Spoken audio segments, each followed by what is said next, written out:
Halo semuanya, berjumpa lagi dengan kami dari Yuk Coding Media pada seri belajar Framework Code Igniter 4. Pada video kali ini kita akan belajar materi bonus lagi ya, yaitu implementasi data tables dan juga pembuatan alert konfirmasi yang menarik dengan modal di template Bootstrap ini. Kita akan bahas satu-satu. Yang pertama yaitu data tables. Apa sih itu data tables? Jadi, data tables ini adalah sebuah library pihak ketiga yang digunakan agar HTML table kita itu menjadi lebih interaktif ya teman-teman. Ini adalah website dokumentasi dari data tables dan ini adalah contoh implementasi dari data tables. Jadi, tabel default kita seperti ini tampilannya itu kalau sudah pakai library data tables, maka dia akan menjadi interaktif seperti ini. Jadi dia ada pagination-nya, kemudian di sini juga tahu berapa entry-nya dari berapa gitu kan. Kemudian bisa kita show berapa entry, ada pencarian dan lain sebagainya. Ini default-nya seperti ini.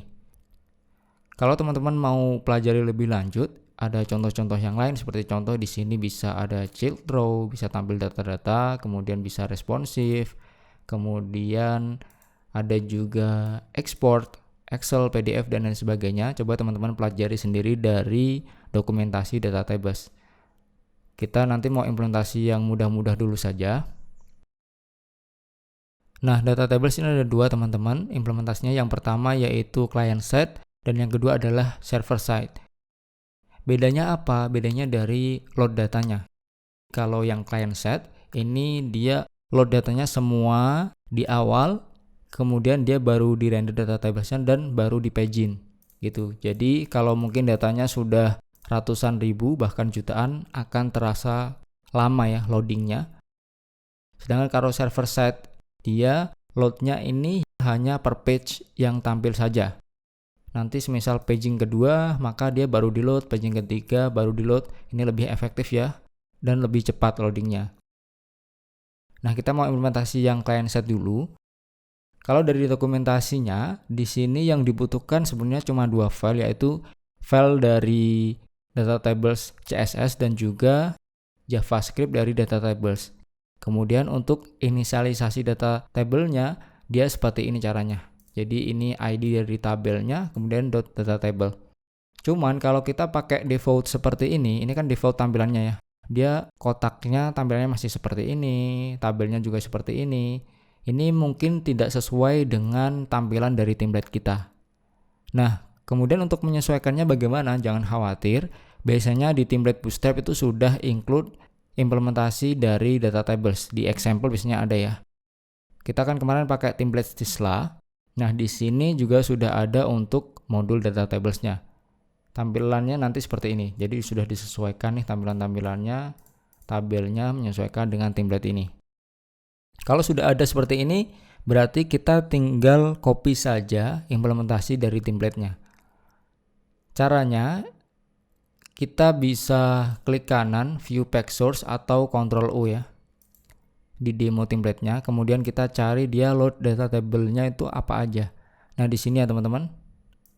Karena dia ada fitur select, maka dia di load select. Sebenarnya itu yang paling penting dua ini. Itu untuk CSS ya. Kemudian kalau untuk JS-nya ada di sini.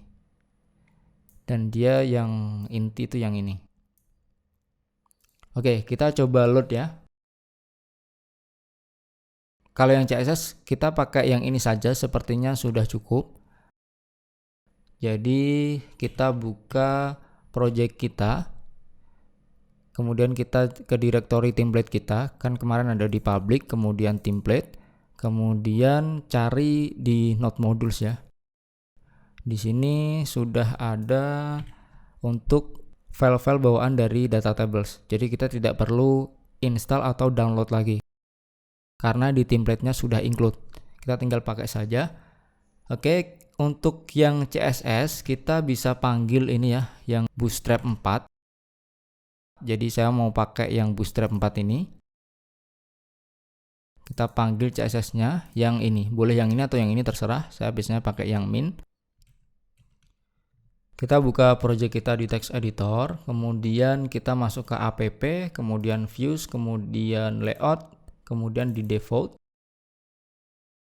Nah, di sini saya mau tambahkan untuk load CSS dari data tables yang Bootstrap 4 ya. Di sini saya copy. Ini saya rapikan juga karena sudah tidak kita load. Nah, di sini ya teman-teman. Jadi dia ada di Node Modules, kemudian foldernya yaitu kita copy aja, F2, Ctrl C, kemudian pastekan di sini, kemudian slash, jadi disesuaikannya di Node Modules, kemudian data tables.net -bs4, kemudian yang di CSS, baru yang di ini. Kita copy, berarti dia di CSS dulu, slash,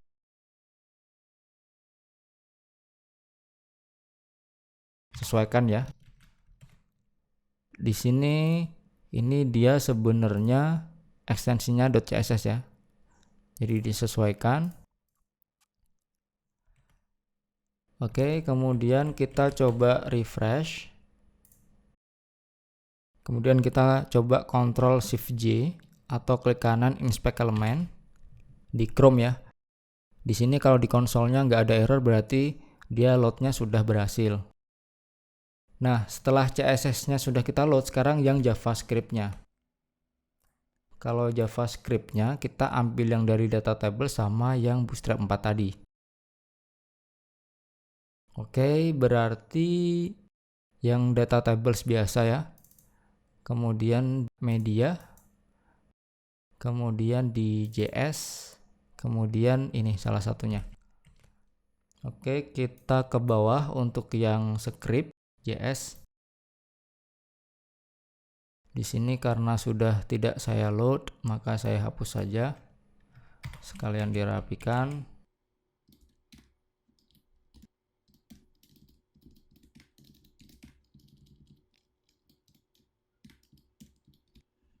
Kita copy dari sini. Foldernya data tables, media, setelah Node Modules ya.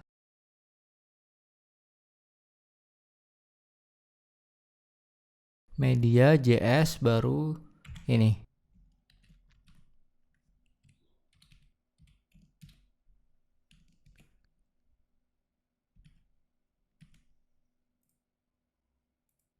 Nah, kita refresh, di sini juga nggak ada error, artinya dia berhasil terload ya. Kemudian satu lagi yaitu yang Bootstrap 4. Kita kembali lagi ke yang Bootstrap 4, kemudian dia ke JS, baru yang ini ya teman-teman.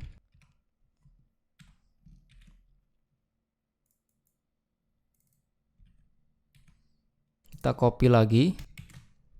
Berarti dia foldernya adalah Node Modules, data tables, .net, -bs4, kemudian JS, baru nama filenya. /js, baru nama filenya. Nah, seperti ini. Kita coba refresh lagi. Nah, di sini nggak ada error merah ya. Soalnya kalau semisal di sini kita salahkan ya, kita typo tulisannya semisal, dan kita save, kita refresh, maka di sini ada error merah ya. Ini artinya dia nggak ada nih. Nah, not found, nggak ditemukan. Kita typo nulisnya. Yang penting loadnya ini jangan sampai ada error atau not found ya. Dia harus terload. Di konsol nggak ada error, kita Ctrl U di project kita. Di sini sudah terload. Nah, ada ya filenya ya. Kemudian yang ini juga ada. Oke. Yang script 2 ini kita tambahkan, kemudian yang CSS di sini. Biasanya saya taruh di atasnya yang style dari template-nya ya. Biar dia tidak tertimpa tampilannya. Kalau di sini taruh di bawahnya jQuery. Jadi jQuery paling atas, kemudian biasanya Bootstrap, baru yang lain-lain sebagainya. Biasanya untuk yang template atau customnya dia ada di bawah. Saya biasanya seperti itu. Nah, setelah itu cara implementasinya sama dengan yang di dokumentasi. Jadi kita copy aja ini. Ini juga bisa kita close karena sudah selesai. Kemudian kita bisa ke public, kemudian template, kemudian di asset, kemudian JS, kemudian di custom. Nah, kita kan kemarin bikin menu aktifnya di sini ya. Kita bisa tambahkan lagi untuk script-script yang tambahan kita, JS-nya di sini juga biar jadi satu aja sih.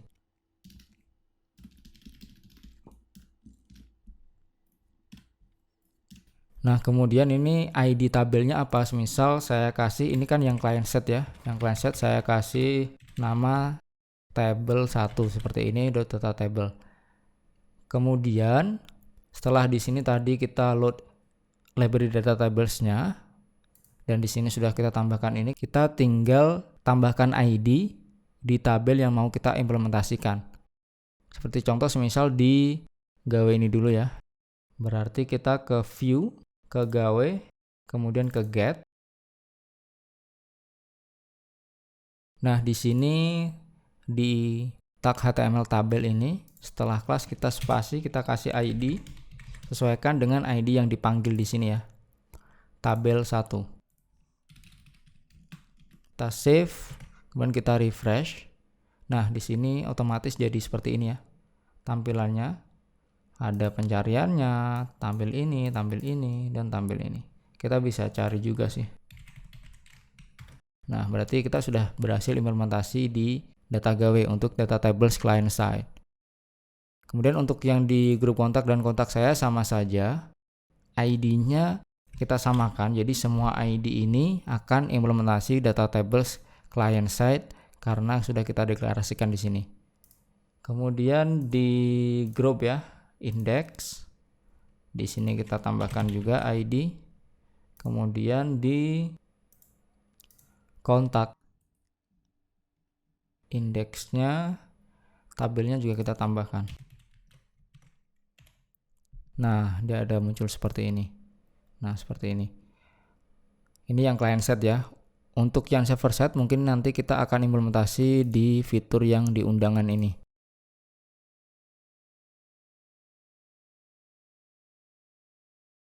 Sangat mudah ya teman-teman untuk implementasi data tables client side di template Bootstrap.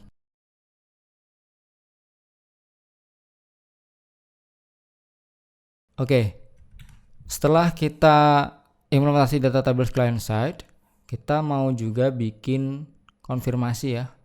Alat konfirmasi di sini kan kalau kita mau hapus ya, dia kan munculnya seperti ini nih. Ini kurang bagus. Kita mau implementasi yang lebih bagus dengan modal bawaan dari template Bootstrap ini. Caranya bagaimana?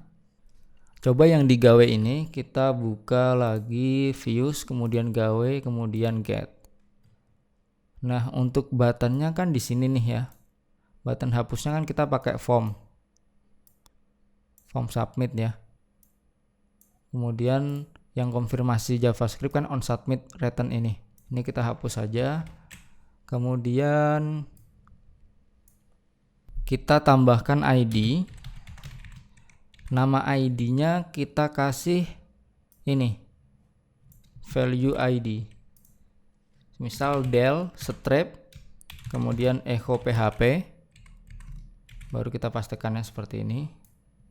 Jadi del strap echo php ID-nya. Kita coba cek dulu, kita refresh, kita inspect.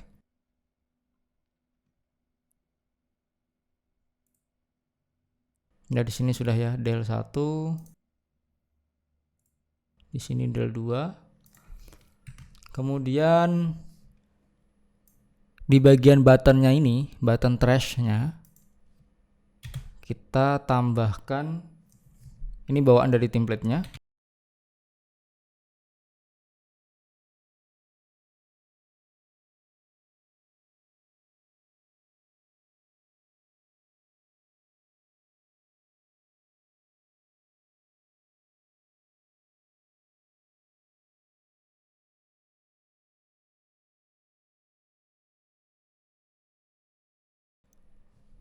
Nah, kita tambahkan seperti ini. Ini bawaan dari template. Teman-teman bisa pelajari aja dari contoh template Stisla-nya. Ini saya kasih best practice-nya langsung.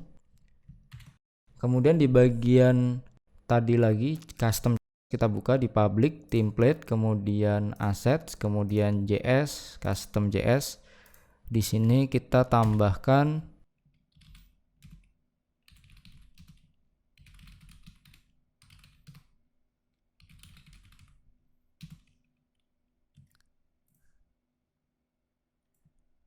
di sini boleh submit atau yang lain ya.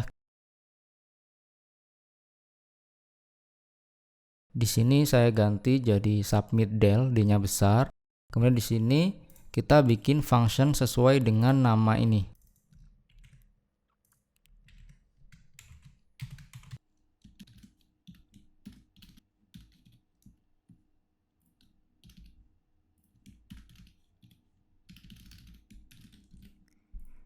Nah, fungsinya isinya seperti ini. Jadi submit, ambil parameter ID-nya.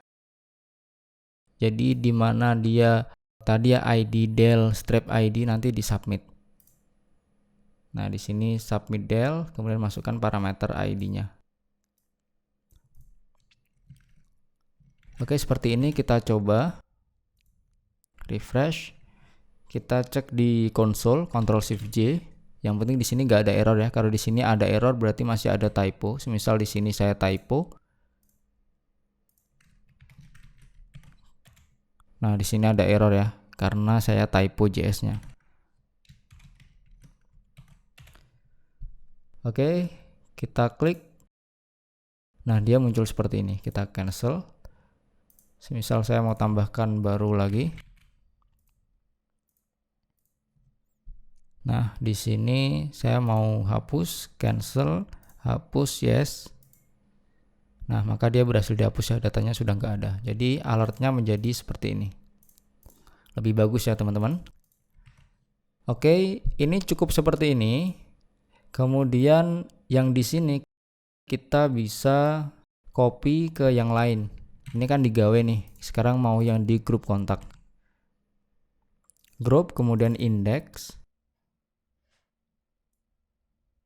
Caranya sama, di bagian formnya kan kita ada on submit return confirm ya, kita hapus, kita ganti dengan ID del strip, kemudian masukkan echo value ID-nya. Oke, seperti ini. Kemudian yang di buttonnya kita bisa copy dari sini.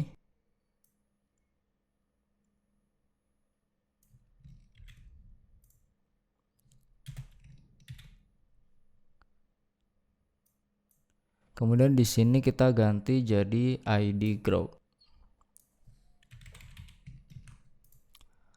Oke, kemudian kita refresh. Kita klik, nah dia muncul ya. Kalau ini sudah muncul berarti juga nggak ada error. Misal yang terakhir nomor 9 saya hapus, yes, maka dia berhasil dihapus. Sekarang yang di kontak saya. Caranya juga sama.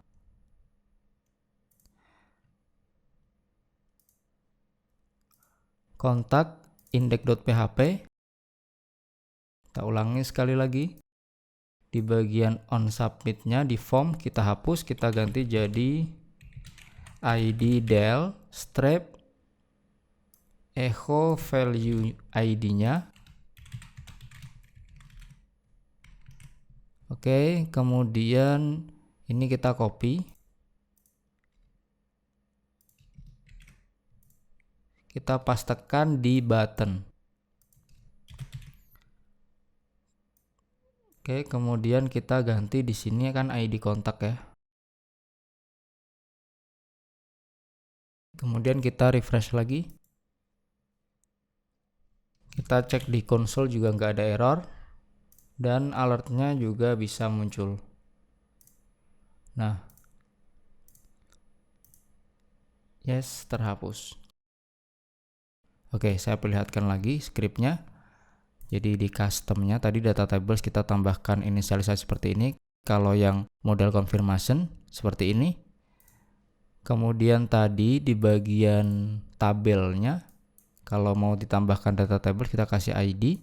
Kemudian kalau mau alert konfirmasinya, kita bisa tambahkan ID seperti ini. Kemudian kita tambahkan ini bawaan dari template-nya.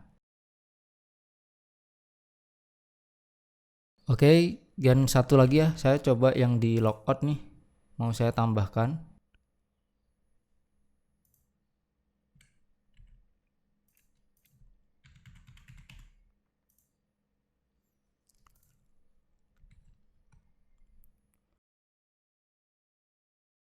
Nah, untuk yang di logout kita buka di layout, kemudian default, kita cari untuk button logoutnya.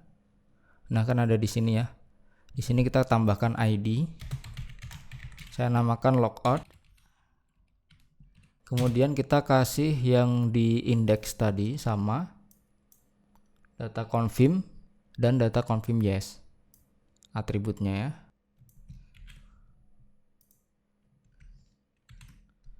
Oke, kemudian di sini untuk functionnya kita ganti ya.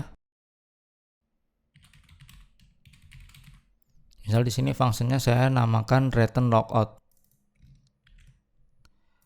Kemudian di sini kita bikin function baru. Namanya disamakan, kemudian isinya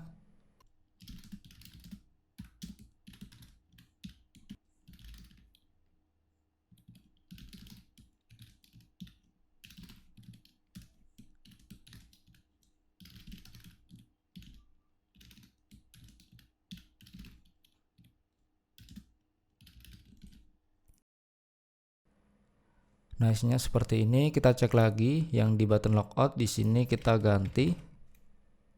Yang di kirinya tanda lurus ini itu yang di title-nya, kalau yang ini di bawahnya ya, di isinya.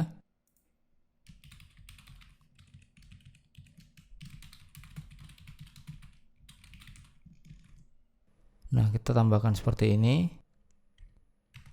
Dan kita refresh, kita coba klik button logout-nya, dia muncul seperti ini ya. Jadi ini title-nya dan isinya. Kita cancel, nggak ada apa-apa. Kita yes, maka dia akan logout. Jadi kita tinggal tambahkan ID logout sama data confirm dan data confirm yes-nya. Jadi kalau data confirm ini memunculkan model konfirmasinya ya. Ini yang di title, ini isinya, kemudian data confirm yes. Ini kalau dia diklik yes, maka akan memanggil function return logout. Nah, isinya seperti ini. Saya jelaskan sedikit. Jadi kita bikin variabel link, isinya itu dari ID logout dipanggil atribut ref-nya, isi atribut ref-nya. Jadi kan kita kan bikin ID logout nih. Kita ambil linknya. Isi ref-nya ini disimpan di variabel link, kemudian kita arahkan redirect dengan atribut ref-nya itu sesuai dengan link lagi. Jadi script ini sebenarnya hanya mengcontinue redirect ke link yang sudah kita set di button logout-nya. Oke, saya rasa cukup jelas. Jika ada yang kurang jelas, silakan ulangi lagi video ini. Jangan lupa untuk subscribe channel ini, like dan share sebanyak-banyaknya agar semakin bermanfaat untuk banyak orang dan kami semakin bersemangat dalam membuat tutorial. Dan kami mohon bantuan teman-teman untuk follow Instagram kami di @youkcoding dan like fanpage kami YouCoding. Linknya ada di deskripsi video semua ya. Oke, terima kasih banyak. Sampai berjumpa di tutorial menarik selanjutnya. Happy coding!